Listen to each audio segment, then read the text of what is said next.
I want you to think about a piece of advice that generally changed how you see the world. Not from a mentor, not from a professor, not from a title. From a fictional intern named Meredith Grey, who does not even exist, in a hospital that was never built. In the first episode of Grey's Anatomy, she say, I have 5 rules. Memorize them. Rule number 1, don't bother sucking up. I already hate you. That's not going to change. So, okay, that one is funny. But later, in a harder moment, the same character say, disappearing into the pain, it doesn't make it better, it just make you disappear.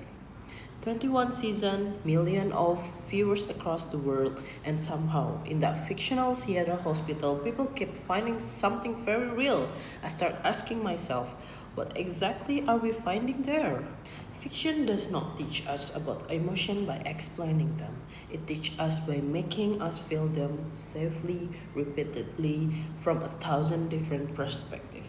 Psychologists call this experience talking, when we inhabit a character perspective so fully that our brain processes it as real. Every drama I have ever watched, even without me realizing it, it was a training session in emotional intelligence. Today, I want to show you 3 EI skills that fiction teach: empathy, emotion regulation, and social awareness, and how they matter far beyond the screen.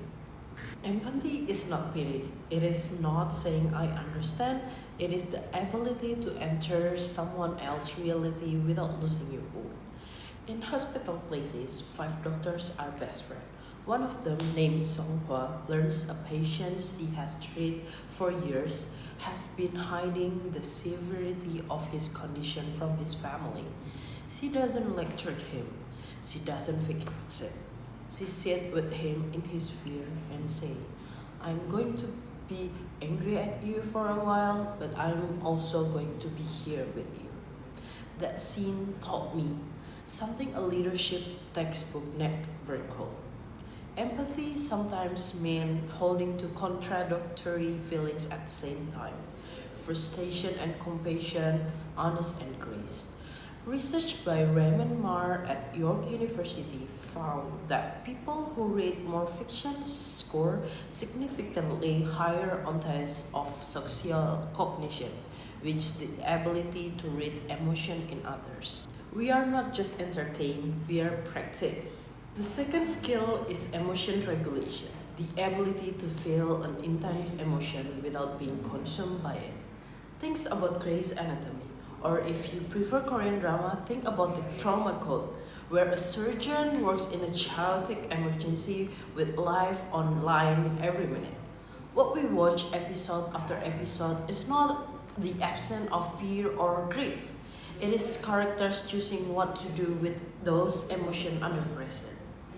Meredith Gay lost her mother, her husband, her best friend, and she kept showing up. Not because she's numb, because she has learned, and we have learned watching her, that you can carry grief and still function. You can feel the weight and still move.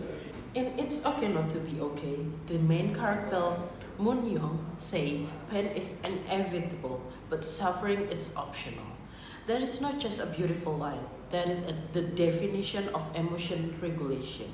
Fiction gives us a rehearsal space. We practice sitting with discomfort inside a story so that when real discomfort arrives in a meeting room, in a hospital, in a relationship, we're not meeting it for the first time.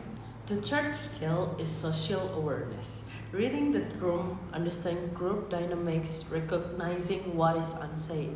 In Stranger, a Korean legal thriller, prosecutor Huang Simo navigates an intuition full of corruption and hidden alliances.